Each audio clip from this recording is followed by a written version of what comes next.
Okay, now we're going to look at a very common thing that happens in jazz. I call it a flat 5 sub or a flat 5 substitution. It's also known in sort of more music school land as a tritone substitution. I like to use the word flat 5 just because that's the way I learned it. It also seems a little bit more flexible in terms of naming it and what it means. The basic idea is that really any chord, but particularly a dominant 7th chord, can be substituted with a chord that is a flatted fifth away from the original chord. So if the original chord is G7 in a 2-5-1 in C, a chord that would be a flat 5 away from that is D flat. It turns out that D flat 7 and G7 share the same guts, if you will, the F and the B. So where we might play something like this, we can replace the G with a D flat.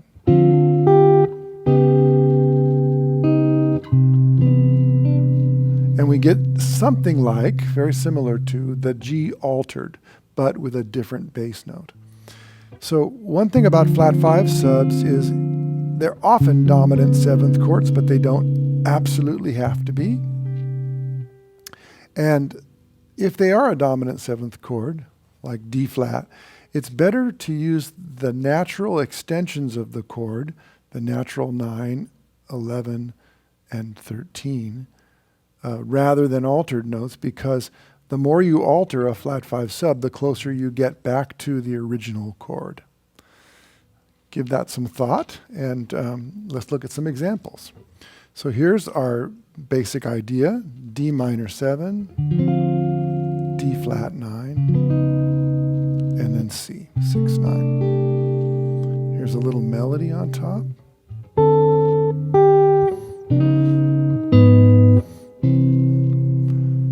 Okay, try again, another different kind of melody.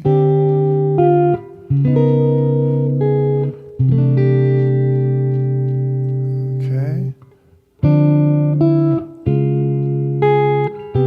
That's pretty nice.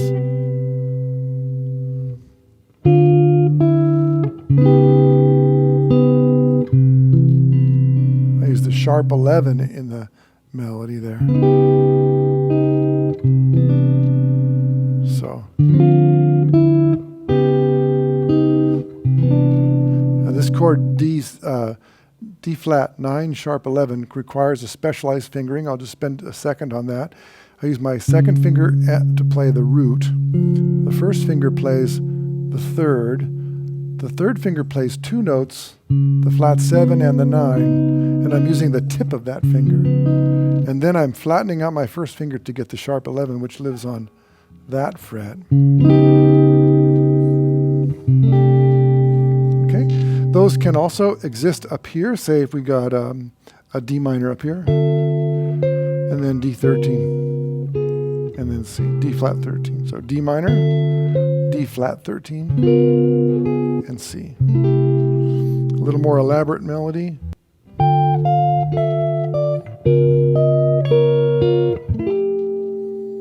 Okay, last one.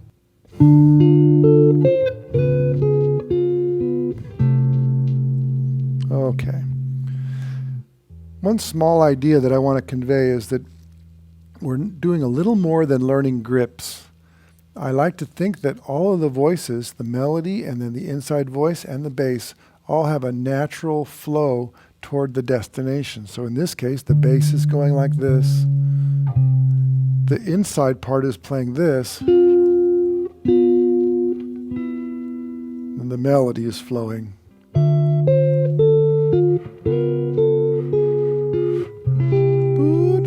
So we have that nice sound there at the end.